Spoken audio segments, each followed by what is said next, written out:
State of the City for the City of Rosemount. It's an honor and privilege to be here this morning.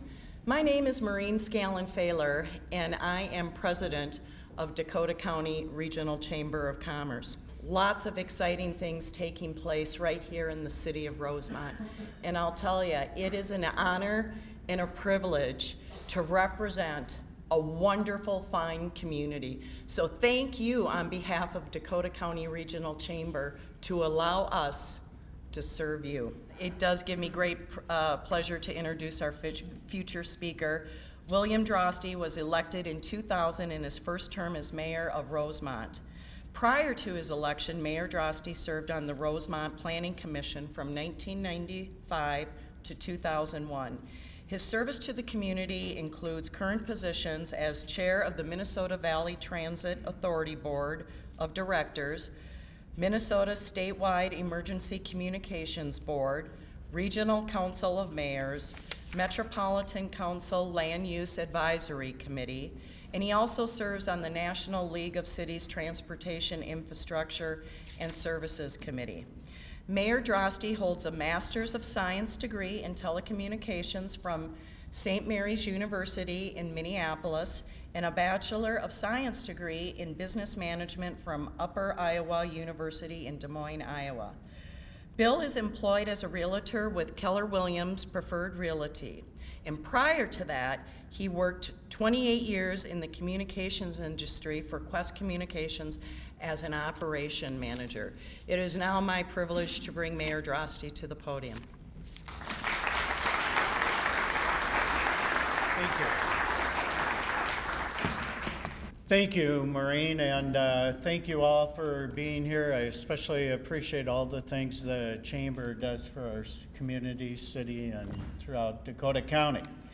As we meet today, I recall the messages I've previously given this time of the year. Many of them came in the long stretch when America's economy was deeply troubled.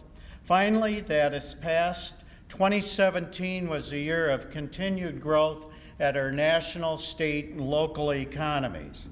The years dominated by foreclosures and collapses have ended. During those troubled years, Rosemount outperformed the national economy, but was still influenced by it. Our strong performance continues today, and I'd like to review some of the numbers. We're enjoying a time of growth and stability. The median value of a home in Rosemount is estimated by the county assessor as $279,300, up 7.5% for 2018. Total market value, private properties in Rosemount is currently $2.8 billion, a 7.4% increase from a year ago. We added 135 housing units last year, almost the same as 2016. We anticipate surpassing that number in 2018. Median income for Rosemount families has reached $92,393.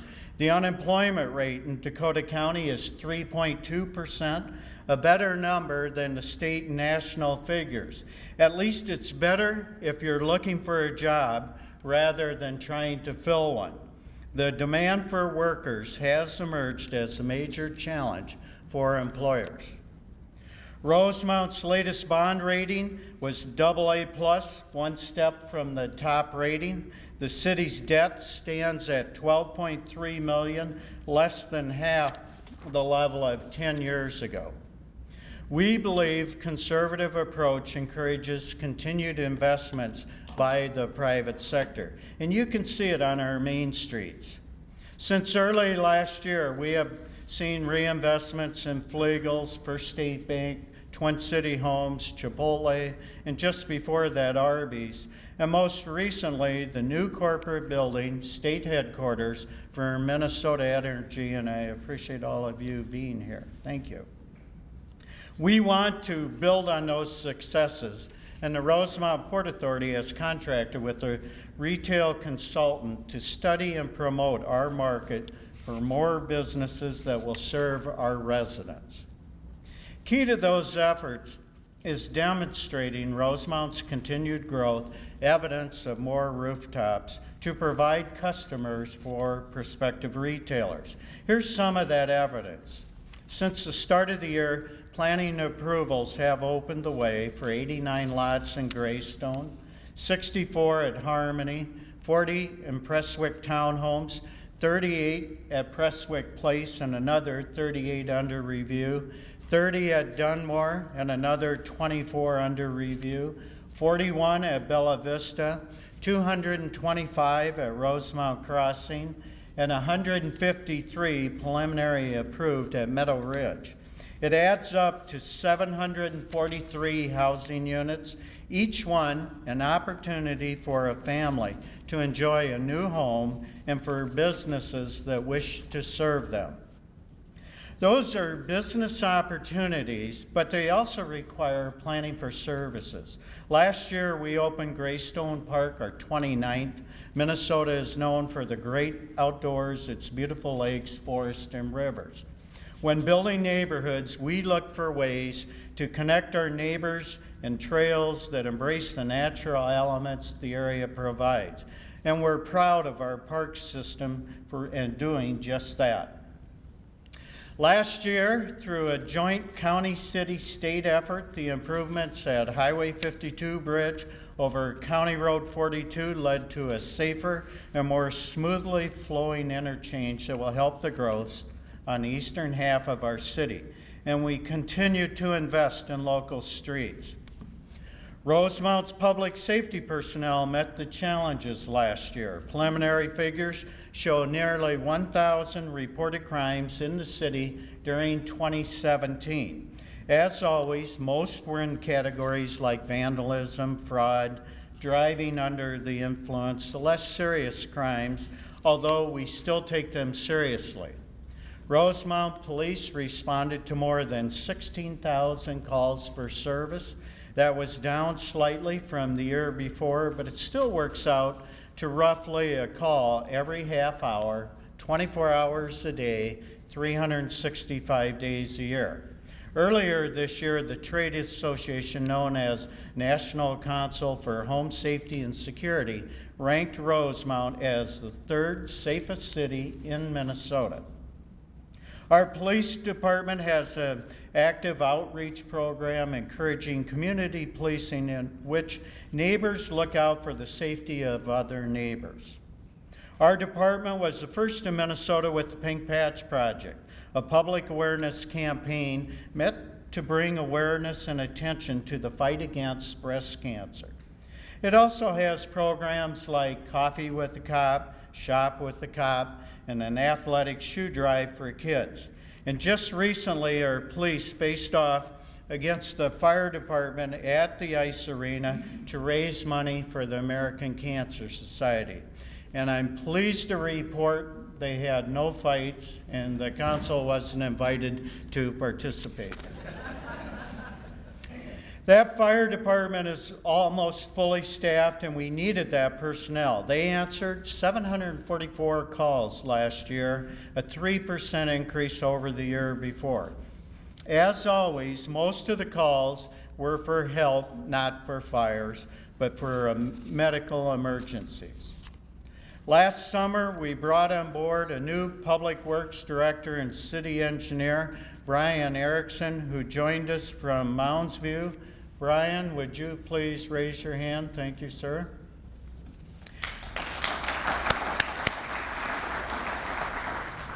We've welcomed him with one of the more challenging late winters for snow removal, and we're pleased with his performance and of our public works employees to keep the streets safe.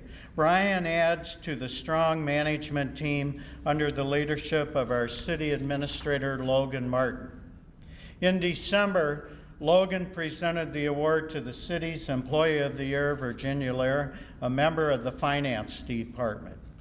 Serving as our accounts payable clerk, Jenny makes sure we pay our bills and, most importantly, not overpay them. Along with that, major projects included working on a switch from paper records to a more efficient electronic versions. She was also instrumental in coordinating the extensive documents required for the city's use of solar power in agreement with Xcel Energy. And now I'd like to remind you of a cold evening back in November, where our young people illuminated with their spirit and talent. The success of our community depends heavily on the resources we have for education. We are fortunate to have strong, high-performance schools. The students perform well in the classroom and beyond. Once again, our high school students carried the name of Rosemount to the national stage. They marched last fall in the Macy's Thanksgiving Day Parade in New York. The send-off was organized just outside of here in the parking lot and was one of the bigger events for our community in 2017. For those and so many other more accomplishments, we are grateful to the leadership over the past 9 years of Superintendent Jane Brands. We wish her well as she retires from the District 196 this summer. There's also a transition ahead for another source of education in Rosemount. We thank the president of Dakota County Technical College, Tim Wines, as he enters retirement. We're fortunate to have a technical college, which is so important for the training and retraining in jobs in today's world. Rosemount continues to benefit as a community where people share, engage, and help their neighbors. It begins with our places of worship. They meet the spiritual needs of many of our residents. They are active, supporting families in need. This year, some of the churches came together to offer Seventh Period, an after-school program at Steeple Center for middle schoolers. Many of the places of worship partner with 360 communities and contribute to our food shelves. This winter, The Well worked with the county on providing temporary shelter for the homeless. We know it's important to provide organized activities for our children to participate in, even outside of school. We are thankful for the volunteer work of our youth recreation groups, RAAA, Raha, Rev Soccer, who again volunteered tens of thousands of hours last year, filling roles the city couldn't do on its own. We are also very proud of our youth commissioners who continue to do great things for our city. Once again this year, the Rosemount Area Arts Council provided a wide variety of activities for our residents and was a draw for those outside of our community. And I'd like to share a closer look at that. Councilmember Weisensell recently worked with the Arts Council on a presentation for the organization that provides grants for community arts. Let's see a minute of that presentation. We came up with our mission statement, which really helped, because we quickly found out that not only were we advocating for the arts, but we were advocating for the community itself. We wanted to break, again, new ground here, and we weren't afraid to do that by any means. During these early years, RAC started off with some small events while St. Joseph's was still using the building. Eventually, the church moved out, and a year later, in 2010, the Steeple Center officially opened its doors. But now, this 100% volunteer-run, financially independent organization was tasked with scheduling events in this newly opened facility. In short time, RAC grew the number of events held not only at the Steeple Center, but throughout the entire community. RAC has a number of events that occur each year. We schedule a number of concerts, musical groups that come in, including bluegrass, jazz, and tribute bands, which draw a number of people from Rosemount as well as the surrounding communities. We have 2 theater companies that produce 5 or 6 shows every year with multiple performances for each show. That video was put together by our cable crew, which has been very active in the past year collecting scenes of our community. Thousands of people online have watched the videos the crew produced on subjects like the dedication of the bridge in memory of Corporal Benjamin Kopp and the marching band send-off. The cable crew is doing a great job, and I'm not saying that just because they make us look good at times. So many volunteers provide events for us to enjoy, celebrating who we are, and we look forward to the 10-day run of Leprechaun Days in July. Our farmers market is another draw to get people out for healthy choices.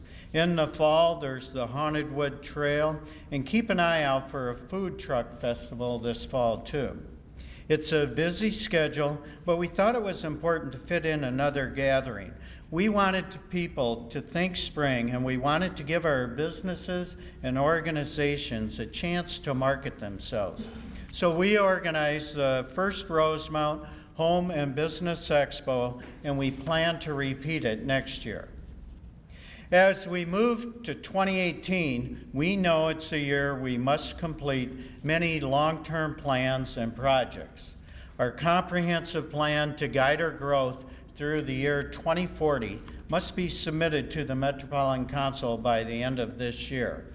Our plans have to beat the Met Council's projection that Rosemount's population will reach 38,000 in 22 years.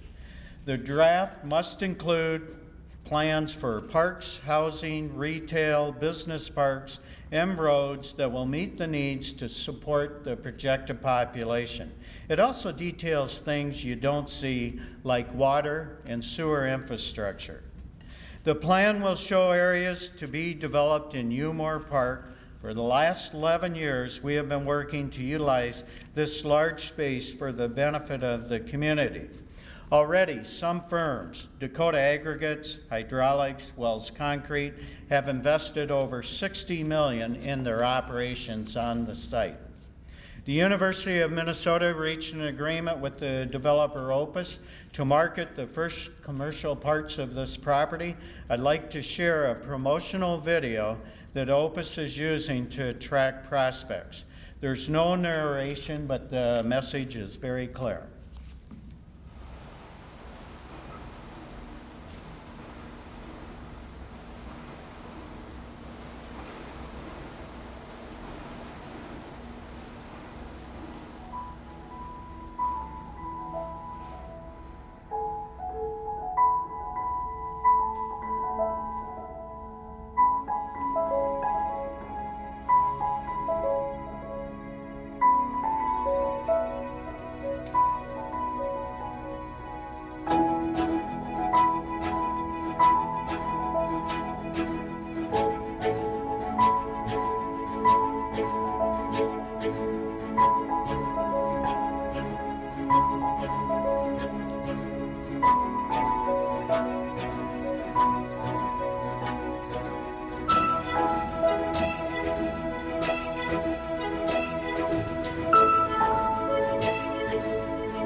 That's commercial development. The University Board of Regents is also considering a request for proposals for housing.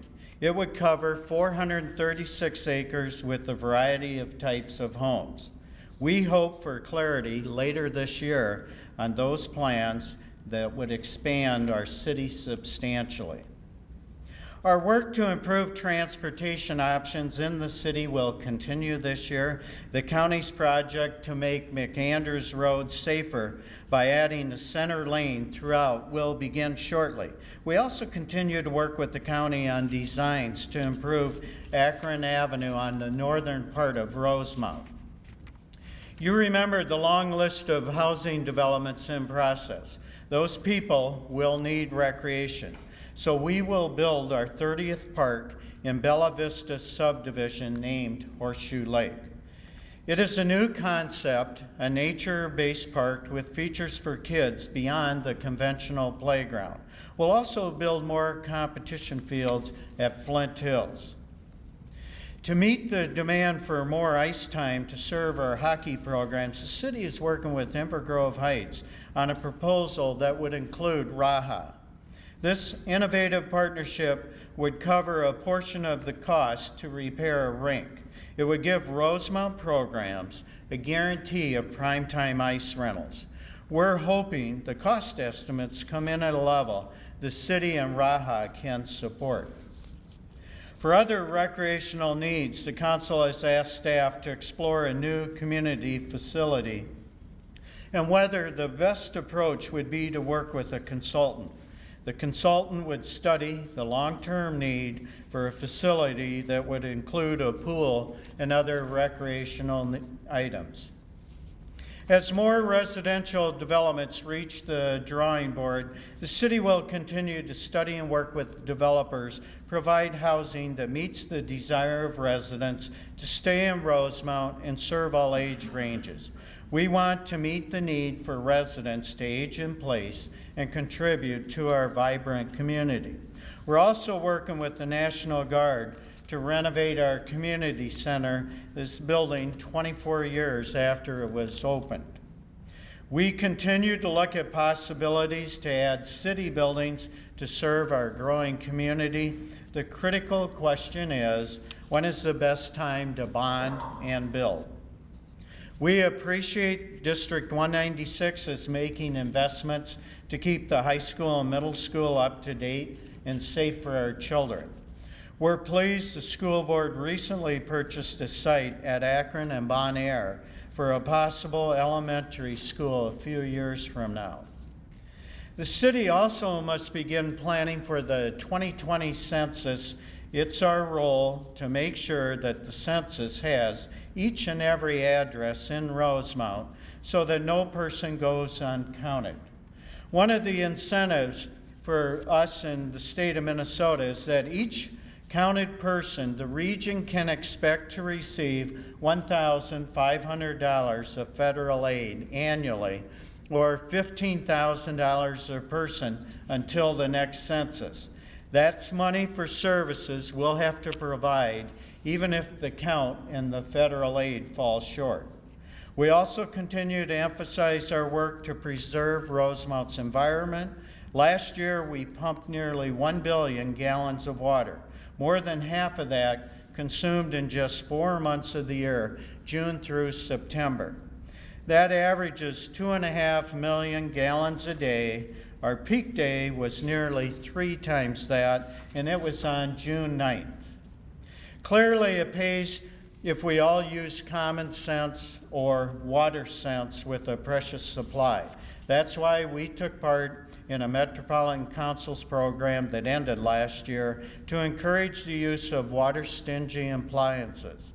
And that's also why, once again, I have joined the National Mayor's Challenge for Water Conservation.